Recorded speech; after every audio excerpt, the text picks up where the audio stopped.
একটি airlines flight 236 Toronto থেকে লিপসন যাচ্ছিল তখন মধ্যরাতের সময় এবং আটলান্টিক মহাসাগরের মাঝখানে বিমানটি প্রায় ৩৯,০০০ ফুট উচ্চতায় ভ্রমণ করছিল। ফ্লাইটটি ছিল অন্যান্য দিনের মতোই স্বাভাবিক এবং এতে অস্বাভাবিক কিছুই ছিল না, কিন্তু বিমানটিতে এমন কিছু হয়েছিল যা কিছুক্ষণের মধ্যেই পুরো পরিস্থিতিকে পাল্টে দিতে চলেছে। এখানে বলে রাখি, আটলান্টিক মহাসাগরের উপরে ৩৯,০০০ ফুট উচ্চতায় ভূমি তো দূরের কথা, পানিও দেখা যায় না, যেখানে বিমানের ক্যাপ্টেন হঠাৎই জানতে পারলেন বিমানের জ্বালানি শেষ হতে চলেছে। উভয় পাইলটের জন্যই এটি একটি অত্যন্ত ভীতিকর পরিস্থিতি ছিল, কারণ আটলান্টিক মহাসাগরে তেল ফুরিয়ে যাওয়া মানে নির্ঘাত মৃত্যু। আজকের এই ভিডিওতে এমনই একটি লোমহর্ষক ঘটনা দেখতে যাচ্ছেন। ঘটনাটি ঘটেছিল 23শে আগস্ট 2001 সালে টরন্টো পিয়ারসন বিমানবন্দরে। টরন্টো থেকে লিপসন যাওয়ার জন্য এয়ার ট্রানজিট এয়ারলাইন্সের এয়ারবাস A330 ফ্লাইটের জন্য প্রস্তুত করা হয়েছিল। এটি 7 ঘন্টার একটি বিরতিহীন ফ্লাইট হতে চলেছে এবং সেজন্য এটিতে 48 মেট্রিক টন জ্বালানি রাখা হয়েছিল। সব প্রস্তুতির পরে বোর্ডিং প্রক্রিয়া শুরু হয়েছিল। এ সময় স্থানীয় সময় অনুযায়ী রাত 9:30। ফ্লাইট 236-এ 293 জন যাত্রী এবং 2 জন পাইলট সহ 13 জন ক্রু মেম্বার ছিল। 48 বছর বয়সী ক্যাপ্টেন রবার্ট পিশে ছিলেন, যার 16,000 ঘন্টা ফ্লাইটের অভিজ্ঞতা ছিল। ফার্স্ট অফিসার ছিলেন একজন 28 বছর বয়সী ডার্ক ডিজেগার এবং তার 5,000 ঘন্টার বেশির অভিজ্ঞতা ছিল। বিমানটির কথা বলতে গেলে সেটি ছিল রাষ্ট্রীয় বিমান A33 মডেলের, যেটির বয়স ছিল মাত্র 2 বছর। তাই এর ইঞ্জিন থেকে শুরু করে প্রায় সকল যন্ত্রপাতি ছিল মোটামুটি নতুন। সামগ্রিকভাবে পাইলটের অভিজ্ঞতার কোনো অভাব ছিল না বা বিমানে কোনো ধরনের ত্রুটি ছিল না। সমস্ত ফ্লাইট চেক অফ শেষ করার পরে পাইলটরা ফ্লাইট 236 রানওয়েতে নিয়ে যায় এবং এটিসির অনুমতি নিয়ে বিমানটি টেক অফ করে। উড্ডয়নের পর পাইলট আটলান্টিক মহাসাগরের উপর দিয়ে লিপসনের দিকে বিমানটিকে চালান। কিছুক্ষণের মধ্যেই বিমানটি তার ৩৯,০০০ ফুট উচ্চতায় চলে গেল। সাধারণত এমন দীর্ঘ ফ্লাইটে পাইলটদের খুব বেশি কাজ করতে হয় না, কারণ বেশিরভাগ কাজই অটো পাইলট সিস্টেম দ্বারা সম্পন্ন করা হয়। পাইলটরা শুধুমাত্র পর্যবেক্ষণ করেন এবং কন্ট্রোল টাওয়ারকে তাদের অবস্থান আপডেট সম্পর্কে অবহিত রাখেন। ফ্লাইট 236 উড্ডয়নের পর 4 ঘন্টা কেটে গেছে।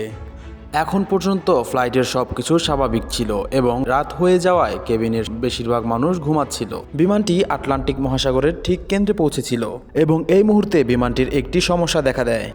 কানাডিয়ান সময় অনুযায়ী রাত 1টায় পাইলট বিমানের 2 নম্বর ইঞ্জিনে অর্থাৎ ডান ইঞ্জিনে বিমানের একটি অস্বাভাবিক অ্যালার্ম লক্ষ্য করেন। ইঞ্জিনে তেলের চাপ বেশি হচ্ছিল, তেল কম ছিল এবং তেলের টেম্পারেচার কম ছিল। এ ধরনের ত্রুটি পাইলট তার ক্যারিয়ারের প্রথম দেখছিলেন।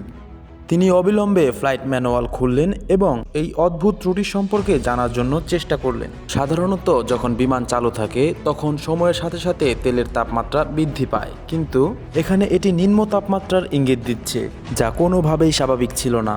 তাই সেখানে তারা ফ্লাইট ম্যানুয়ালটিতে এই ত্রুটির কোনো তথ্য খুঁজে পাননি।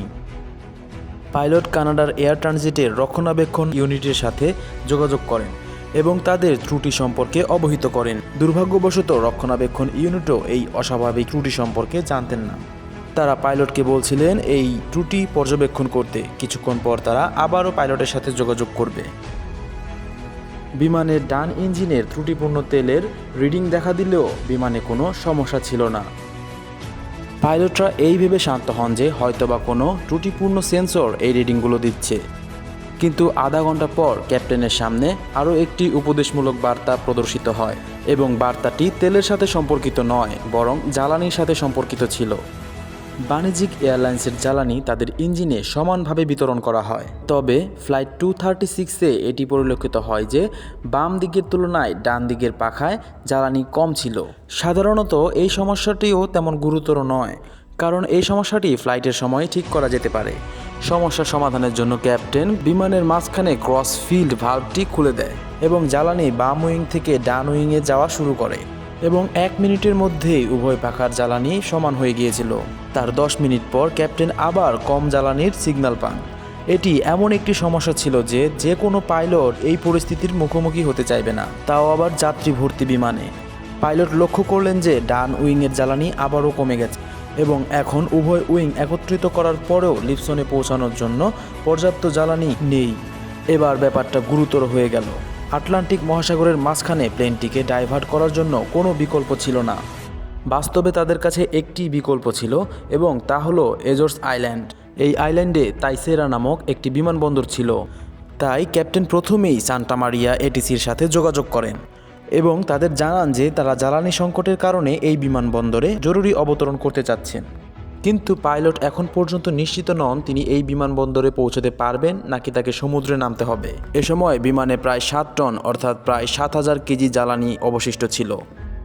এটি শুনতে হয়তোবা অনেকটা মনে হচ্ছে, কিন্তু বাস্তবে এটি একটি A330 বিমানের জ্বালানির মাত্র 6% ছিল এবং সেটিও খুব দ্রুত হ্রাস পাচ্ছে। কিন্তু প্রশ্ন হলো, কেন জ্বালানি স্বল্পতা দেখা দিল? এই সময়েও কি একটি ত্রুটিপূর্ণ সেন্সর ভুল রিডিং দিচ্ছিল, নাকি আসলেই জ্বালানির ঘাটতি ছিল? জ্বালানির ঘাটতি শুধুমাত্র একটি ক্ষেত্রেই হতে পারে, যে কোথাও থেকে জ্বালানি হয়তোবা লিক হচ্ছে। এটি নিশ্চিত করতে ক্যাপ্টেন ফ্লাইট ক্রুদের উইংয়ের পেছনের দিকে নজর রাখতে নির্দেশ দেন। যদি জ্বালানি লিক হয় তবে অবশ্যই সেখান থেকে কিছু ইঙ্গিত পাওয়া যাবে, কিন্তু অন্ধকারের কারণে এমন কোনো ইঙ্গিত পাননি ক্রুরা। তখন অবস্থা এমন ছিল, প্রতি 5 মিনিটে 1 টন জ্বালানি নিঃশেষ হয়ে যাচ্ছিল। এতে করে ক্যাপ্টেনের কাছে স্পষ্ট হয়ে গেল যে কোথাও না কোথাও জ্বালানি লিক হচ্ছে। তার কাছে এখন মাত্র 25 মিনিটের জ্বালানি অবশিষ্ট ছিল, যার কারণে বিমানবন্দর পর্যন্ত পৌঁছানো সম্ভব ছিল না। এ সময় ক্যাপ্টেন এবং ফার্স্ট অফিসার রক্ষণাবেক্ষণ ইউনিটের সাথে সার্বক্ষণিক যোগাযোগ রাখছিলেন।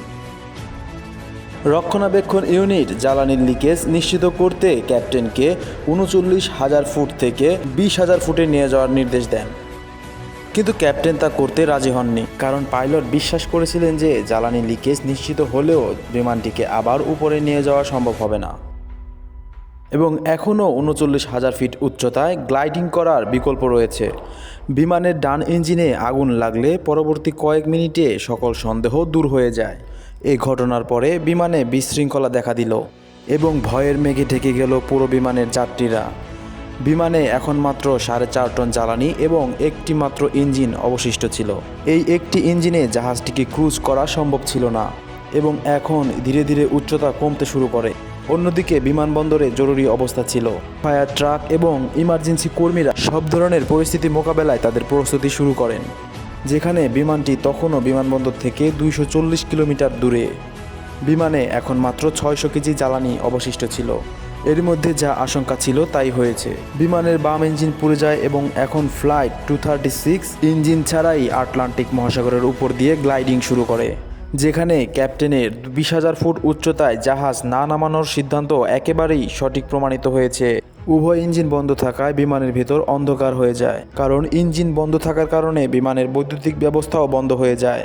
সৌভাগ্যবশত জাহাজের অটোমেটিক টারবাইন বেরিয়ে আসে, যেটি বাতাসের সাহায্যে বিদ্যুৎ উৎপন্ন করে, যার দ্বারা শুধুমাত্র ককপিটের গুরুত্বপূর্ণ যন্ত্রপাতি চলতে পারে। এখন শুধু বিমানবন্দর 120 কিলোমিটার দূরে ছিল। জাহাজটি 30,000 ফুট নিচে নেমে এসেছিল এবং ক্যাপ্টেনকে শুধুমাত্র গ্লাইডিং করে এই দূরত্ব অতিক্রম করতে হয়েছিল।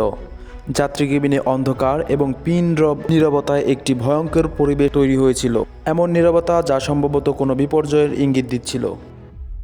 সবচেয়ে ভয়ঙ্কর ব্যাপার ছিল, প্লেনটি বিমানবন্দরে পৌঁছাতে না পারলে যাত্রীদেরকে সমুদ্রেই নামতে হবে। এই কারণে বিমান ক্রুরা যাত্রীদেরকে পানিতে নেওয়ার জন্য প্রস্তুত করছিলেন। সাগরে অবতরণ সব দিক থেকেই বিপজ্জনক, কারণ যাত্রীরা আঘাত থেকে বেঁচে গেলেও তারা পানিতে ডুবে যেতে পারে, আবার ঠান্ডা পানিতে বেশিক্ষণ থাকলে হাইপোথার্মিয়ায় মারা যেতে পারে। সাধারণত ইঞ্জিন ছাড়া যাত্রীবাহী বিমান চালানো খুবই কঠিন। সব কিছু বিমানের পিছনের নিয়ন্ত্রণের উপর নির্ভর করে, যা পাইলট স্টিক দিয়ে ম্যানুয়ালি নিয়ন্ত্রণ করছিলেন। জাহাজের উচ্চতা মিনিটে 2,000 ফুটে নামছিল, অর্থাৎ পরবর্তী 15 মিনিটে জাহাজটি হয়তোবা বিমানবন্দরে না হয় সমুদ্রে পৌঁছে যাবে। বিমানের দূরত্ব বিমানবন্দর থেকে যখন মাত্র 15 কিলোমিটার, তখন এর উচ্চতা ছিল 13,000 ফুট এবং সাধারণত এই দূরত্বে উচ্চতা রাখতে হয় 3,000 ফুট। এখন যদি পাইলট নোজ ড্রাইভ করে বিমানের উচ্চতা কমিয়ে দেন, তাহলে বিমানের গতি খুব দ্রুত হয়ে যাবে এবং এই অবস্থায় ক্র্যাশ ল্যান্ডিংয়ের সম্ভাবনা অনেক বেশি থাকে। তাই পাইলট খুবই সূক্ষ্মভাবে জাহাজটিকে 360 ডিগ্রিতে ঘুরিয়েছেন। যখন এই রাউন্ডটি শেষ হয়েছিল, তখন বিমানবন্দর থেকে দূরত্ব একই ছিল, তবে উচ্চতা নেমে গিয়েছিল 5,000-এ। এই উচ্চতা তখনও বেশি ছিল, তবে এত বেশি নয় যে 360 ডিগ্রিতে আবারও ঘোরানো যেতে পারে। এ কারণে পাইলট রানওয়ের সাথে জাহাজটিকে সামঞ্জস্য রেখেছিলেন এবং এস টার্ন করেছিলেন। এস টার্নের কারণে বিমানবন্দর থেকে জাহাজের দূরত্ব বেড়ে যায়, যার ফলে উচ্চতা কমানোর পর্যাপ্ত সময় পেয়েছেন। স্বাভাবিক অবস্থায় অবতরণের সময় স্ল্যাবগুলি খোলা থাকে, যা ড্রাগ তৈরি করে এবং ইঞ্জিনের সাস্ট বাড়ায়, যার ফলে প্লেনের নাক উপরে উঠে যায়। কিন্তু ফ্লাইট 236-এর সাস্ট ছিল না। এ কারণেই এই অবতরণটি স্বাভাবিক অবতরণের থেকে একেবারেই আলাদা এবং খুব বিপজ্জনক ছিল। পাইলটের কাছে মাত্র একটি সুযোগ ছিল, সেটি হলো করো না হয় মরো। অবশেষে প্লেনটি বিকট শব্দে রানওয়েতে আঘাত হানে এবং 12টির মধ্যে 8টি টায়ার ফেটে যায়। প্লেন থামাতে কিছুটা অসুবিধা হলেও শেষ পর্যন্ত স্কিডিং বন্ধ হয়ে যায়। বিমানটি থামার সাথে সাথে এর ল্যান্ডিং গিয়ারে আগুন লেগে যায়, যা বিমানবন্দরের ক্রুরা দ্রুত নিয়ন্ত্রণে আনে। ফ্লাইট 236 ছিল বিমান চলাচলের ইতিহাসে প্রথম এবং শেষ যাত্রীবাহী জাহাজ, যা ইঞ্জিন ছাড়া দীর্ঘতম ফ্লাইটের রেকর্ডটি ধরে রেখেছে। ডান ইঞ্জিনের জ্বালানি লিকেজ হওয়ার ঘটনাটি যখন তদন্ত করা হয়েছিল, তখন দেখা গিয়েছিল টরন্টো থেকে টেক অফের আগে রক্ষণাবেক্ষণ কর্মী ইঞ্জিনের কিছু অংশ পরিবর্তন করেছিলেন, কিন্তু এই পার্টসটি অন্য বিমানের ছিল। লুজ স্পিডিংয়ের কারণে এটিতে কম্পন সৃষ্টি করেছিল, যা কাছের জ্বালানি লাইনগুলোকে ব্লাস্ট করেছিল। এই ঘটনার পরে এয়ারবাসে একটি নতুন সিস্টেম ইনস্টল করেছিল, যার মাধ্যমে পাইলট জ্বালানির লিকেজও শনাক্ত করতে পারে। 1 বছর পর ক্যাপ্টেন পিশে এবং ফার্স্ট লেফটেন্যান্ট ডার্ক ডিজেগারকে Airbus A330 dead stick landing করার জন্য সুপেরিয়র এয়ারম্যানশিপে ভূষিত করা হয়। এই ছিল আজকের এই ভিডিওতে। আশা করি আপনাদের ভিডিওটি ভালো লেগেছে। ধন্যবাদ।